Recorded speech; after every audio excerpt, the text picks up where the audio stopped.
जय हिंद प्यारे साथियों, प्रगति क्लासेस में आपका स्वागत है।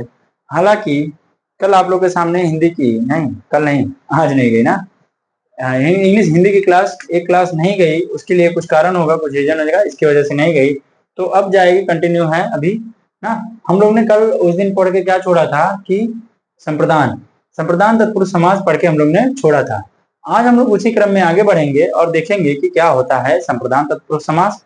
और संप्रदान के बाद है अधिकरण, अधिकरण के बाद अपादान, अपादान के बाद संबोधन। ऐसे कुछ है क्रम, 3-4 है रहे, और बाकी हम लोग पढ़ के क्या करेंगे, खत्म करेंगे। बाकी अगर आप चैनल पे नए हैं तो चैनल को सब्सक्राइब कीजिए, लाइक कीजिए, मार के फेंक के मारिए, इस लाइक वाले बटन को हिट करके मारिए और सब्सक्राइब वाले बटन को भी हिट करके मारिए, जोर से मारिए, इतना जोर से मारिए मोबाइल वाइल फूट जाए। चलिए आगे देखते हैं ना। तो हम लोग का क्या रहेगा, संप्रदान तत्पुरुष समास। संप्रदान तत्पुरुष समास कहते किसे हैं, देखते हैं। संप्रदान तत्पुरुष समास के कारक चिन्ह के लिए के लोभ से बनने वाले सामासिक शब्द को संप्रदान तत्पुरुष समास कहते हैं। तो संप्रदान तत्पुरुष समास कितनी हेडिंग रहेगी भैया, तीसरी। संप्रदान तत्पुरुष, संप्रदान तत्पुरुष समास। तो देखो क्या होगा, संप्रदान तत्पुरुष समास वे समास संप्रदान तत्पुरुष समास के कारक चिन्ह के लिए के लोभ से बनने वाले समास को संप्रदान तत्पुरुष समास कहते हैं। इसका इसका कारक चिन्ह क्या है, के लिए। तो संप्रदान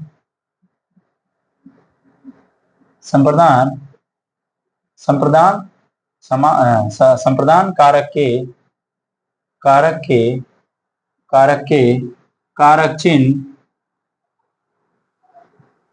चिन्ह के लिए के लोभ से बनने वाले संप्रदान कारक के कारक चिन्ह के लिए के लोभ से बनने वाले सामासिक शब्द को संप्रदान तत्पुरुष समास कहते हैं। संप्रदान तत्पुरुष समास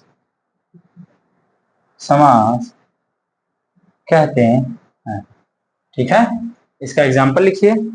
एग्जाम्पल क्या होगा, रसोई घर, रसोई के लिए घर, डाक गाड़ी, डाक के लिए गाड़ी, और देशभक्ति, देश के लिए भक्ति, विद्यालय, अश्वालय, मेघालय, मधुवालय ना। तो ऐसे ऐसे शब्द आपको मिलेंगे। तो हम लोग एक दो एग्जाम्पल लिख लें इसका बढ़िया बढ़िया। जैसे रसोई घर, रसोई घर, इसका विग्रह क्या हो जाएगा, रसोई के लिए घर, रसोई के लिए घर, रसोई के लिए घर। तीसरा क्या रहेगा, डाक घर, घर। तो डाक के लिए, डक नहीं डाक, डाक के लिए घर। तीसरा रहेगा विद्यालय, विद्यालय, इसका रहेगा विद्या के लिए आलय, विद्या के लिए आलय। चौथा क्या रहेगा, चौथा देखते हैं, गौशाला, गौशाला, गौशाला। तो क्या रहेगा, गौ के लिए शाला, गौ के लिए शाला। पांचवा क्या रहेगा, पांचवा रहेगा देशार्पण, देशार्पण, देशार्पण। तो इसका क्या रहेगा, देश के लिए अर्पण, देश के लिए अर्पण। ये के लिए, ये के लिए, ये के लिए, ये के लिए, ये के लिए, ये के लिए, एकालिए, एकालिए, एकालिए, एकालिए, एकालिए। ठीक है। तो आप देख सकते हैं कि जितने भी सामासिक पद हैं उनका विग्रह करने के बाद के लिए कारक चिन्ह है, जिसको हम लोग कहते हैं विभक्ति, इसको कहते हैं परसर्ग, इसको विभक्ति भी कहते हैं, इसको क्या कहते हैं, परसर्ग भी कहते हैं ना। तो ये आ रहा है ना, इसलिए हम लोग इसको क्या कहेंगे, संप्रदान तत्पुरुष समास। चलिए लिखिए इतना, फिर हम लोग इस पे आते हैं, चौथे पे आते हैं, जो कि अपादान तत्पुरुष समास है। अपादान के बाद क्या है, संबंध है, फिर अधिकरण तत्पुरुष समास है। चलिए भैया देखते हैं आगे। तो अपादान के बाद क्या है, अपादान तत्पुरुष समास। अधिक संप्रदान के बाद क्या है, अपादान। इसमें अलगाव का बोध होगा, इसमें अलगाव का बोध होगा। अच्छा, जो चीज दी जाए और वापस ना ली जाए वो संप्रदान तत्पुरुष समास है। जो चीज दी जाए और वापस ना ली जाए, जैसे भिखारी को भीख देना संप्रदान कारक में आएगा, भिखारी को भीख देना संप्रदान कारक में आएगा, और दहेज देना संप्रदान कारक में आएगा ना। तो जो चीज आप वापस दे के और मांग नहीं सकते तो वो क्या आएगा, संप्रदान तत्पुरुष समास में आएगा। अगला हेडिंग आप लोग डालिए, अपादान तत्पुरुष समास। अगला हेडिंग क्या रहेगा भैया, अपादान, अपादान तत्पुरुष समास। अपादान तत्पुरुष समास, ये कितना भेद है, चौथा भेद है। अपादान तत्पुरुष समास। अपादान के कारक चिन्ह से अलग होने का भाव के लोप से बनने वाला समासिक पद अपादान तत्पुरुष समास कहलाता है। अपादान तत्पुरुष समास में अलग होने का भाव व्यक्त होता है। तो देखो इसका कारक चिन्ह क्या है, से, और उसका भाव क्या रहता है, अलगाव। तो हम लोग कह सकते हैं कि कारक चिन्ह,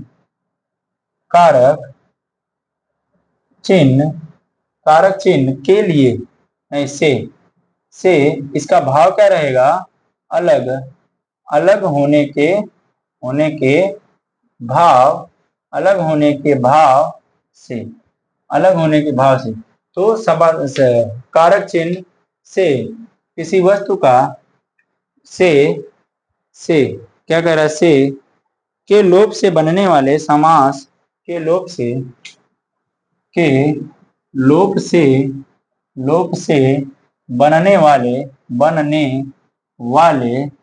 बनने वाले सामासिक पद को, बनने वाले सामासिक पद को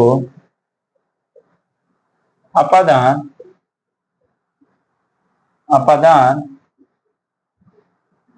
तत्पुरुष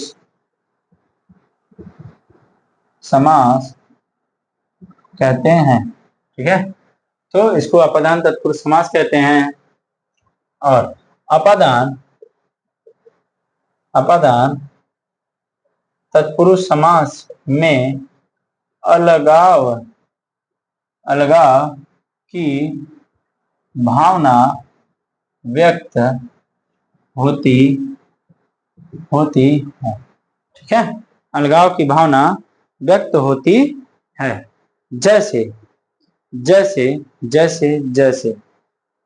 जैसे क्या रहेगा, धनहीन।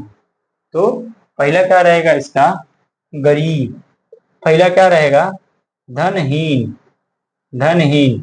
तो इसके क्या रहेगा, धन से हीन। आगे क्या देखते हैं हम लोग, पदच्युत। पदच्युत का क्या होगा, पद से च्युत मतलब हटना। तो क्या होगा दूसरे का, पद से पदधन च्युत। और तीसरा क्या रहेगा, तीसरा क्या रहेगा, तीसरा खोजो, धर्म वीरत। तीसरा क्या रहेगा, धर्म वीरत। तो इसको क्या लिखोगे, धर्म से वीरत। यहाँ क्या रहेगा, चौथा वाला देखते हैं कि चौथा वाला क्या हो सकता है, धर्म भ्रष्ट। तो धर्म भ्रष्ट धर्म भ्रष्ट। हाँ, धर्म भ्रष्ट क्या हो जाएगा भैया? कैसे कैसे लिखते हैं, कहाँ है धर्म से भ्रष्ट?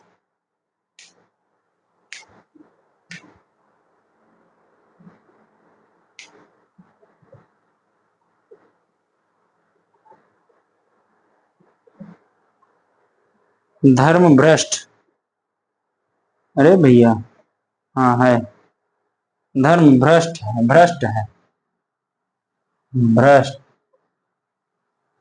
धर्म भ्रष्ट। अच्छा मिला के लिखो,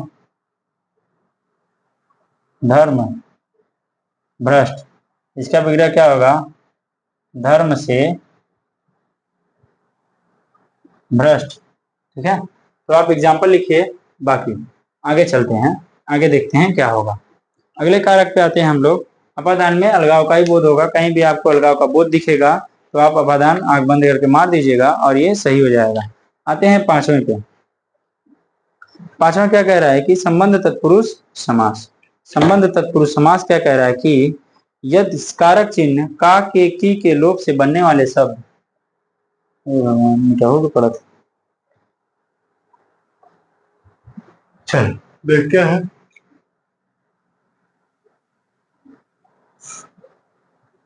तो संबंध तत्पुरुष समास, संबंध तत्पुरुष समास, कारक चिन्ह, कारक चिन्ह का के की के लोप से बनने वाले सामासिक पद को संबंध संबंध तत्पुरुष समास कहते हैं। नोट डाउन करो आप लोग,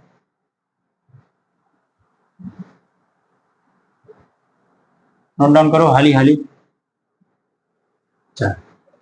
देखते हैं, तो संबंध तत्पुरुष समास किसे कहते हैं हम लोग ने देख लिया। इसमें क्या रहेगा, संबंध बताएगा, जैसे भाई का बहन से, राजा का पुत्र, राजा का रानी से, पिता का पुत्र से, ऐसे ऐसे क्या करेगा, संबंध बनाएगा। तो संबंध बनाने के लिए हम लोग को क्या करना पड़ेगा, देखना पड़ेगा कि सामासिक विग्रह क्या है। जैसे राजपुत्र, पहला है राजपुत्र, पहला है राजपुत्र, इसको क्या हो जाएगा, राजा का पुत्र, राजा का पुत्र। अगले में देखेंगे हम लोग, अगले में क्या रहेगा, विद्याभ्यास, विद्याभ्यास क्या रहेगा, विद्याभ्यास। दूसरा रहेगा विद्याभ्यास, विद्याभ्यास, विद्या से अभ्यास, विद्या से अभ्यास, विद्या से अभ्यास। तीसरा क्या रहेगा, विद्याभ्यास हो गया, विद्या का अभ्यास, विद्या का अभ्यास ना, विद्या से नहीं, विद्या का अभ्यास, विद्या का अभ्यास। यही देखो क्या है, प्रजापति, प्रजापति, प्रजापति, प्रजापति, ये किसका रहता है, प्रजा का पति, प्रजा का पति। आगे देखो, चौथा क्या कह रहा है कि, चौथा और पांचवा दो सवाल और ना। चौथा क्या कह रहा है कि, चौथा क्या कह रहा है, ग्रामवासी और गंगाजल। चौथा क्या कह रहा है, ग्रामवासी, ग्रामवासी और गंगा जल, ग्रामवासी और गंगा जल। ये ग्रामवासी क्या आएगा, ग्राम में वासित, ग्राम में वासी, ग्राम का वासी और गंगा का जल, ग्राम का वासी, इसको क्या कहोगे आप, ग्राम का वासी, और इसको क्या कहोगे, कपड़ा धोने वाली मशीन, गंगा जल, ग्राम का वासी। देखो ग्राम का वासी, आगे गंगा जल क्या कहेगा, गंगा का जल। ठीक है, तो क्या हो जाएगा, गंगा का जल। ठीक है भैया, तो देखो आज के लिए हम लोग इतना ही रखते हैं, बाकी नहीं, एक और देख लेते हैं ना, अधिकरण तत्पुरुष समास देख लेते हैं, फिर इसको क्लोज करते हैं। अधिकरण तत्पुरुष समास देख लेते हैं, फिर इसको क्लोज करते हैं। बाकी क्या रहेगा, कर्मधारय रहेगा, द्विगु रहेगा, द्वंद्व रहेगा और बहुव्रीहि रहेगा। ठीक है, तो उसको हम लोग किसी दिन निपटा देंगे। आगे अधिकरण तत्पुरुष समास डालिए। अधिकरण तत्पुरुष समास लास्ट वाला रहेगा, ये छठा रहेगा ना। तो छठा में क्या रहेगा, अधिकरण तत्पुरुष समास। अच्छा, इसमें क्या करना है कि अधिकरण कारक चिन्ह में पर के लोप से बनने वाले में और पर, अधिकरण कारक चिन्ह में और पर के लोप से बनने वाले सामासिक पद को अधिकरण तत्पुरुष समास कहते हैं। अधिकरण तत्पुरुष समास कहते हैं। तो देखते हैं, हो जाएगा। चलो आगे देखते हैं, अधिकरण तत्पुरुष समास कहते हैं। तो देखो इसमें क्या होगा कि क्या कह रहा है कि जिस समासिक पद में और पर जैसे अधिकरण के लोप होने से क्या बनेगा, अधिकरण समास बनेगा। पहला क्या है, कवि पुंगल, कवियों में पुंगल। तो इसका सबसे बेस्ट एग्जांपल है पहला, क्या है, कवि पुंगल। तो हम क्या समझेंगे इसको, कवियों में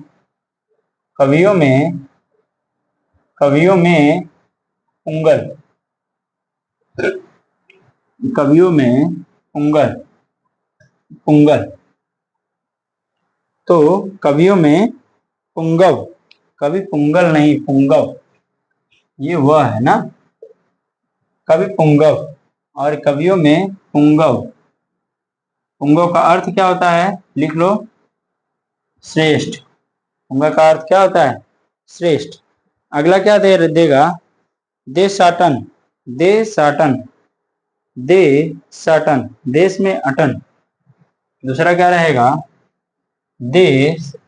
देशाटन। तो इसका क्या बनेगा, देश में अटन। तीसरा क्या रहेगा, तीसरा क्या लिखोगे आप, तीसरा आप लिख सकते हो कि आप बीती। तीसरा क्या रहेगा, आप बीती। तो आप क्या कहोगे इसका, आप पर बीती। अच्छा, चौथा क्या बनेगा इसका, चौथा देखते हैं कुल श्रेष्ठ। चौथा क्या बनेगा इसका, कुल श्रेष्ठ। तो क्या होगा, कुल में श्रेष्ठ। क्या होगा, कुल श्रेष्ठ का क्या होगा, कुल में श्रेष्ठ। क्या होगा, कुल में श्रेष्ठ। सही है, देखते हैं इसका क्या बनेगा विग्रह, कुल में श्रेष्ठ। आगे देखते हैं पांचवा और लास्ट, पुरुषोत्तम, पुरुषों में उत्तम, पुरुषोत्तम, पुरुषोत्तम। तो पुरुषों में उत्तम, चलिए ठीक है। तो आज के लिए हम लोग इतना ही रखते हैं, बाकी हम लोग देखेंगे कल। तब तक के लिए हंसते रहिए, मुस्कुराते रहिए, देखते रहिए द कपिल शर्मा शो। जय हिंद।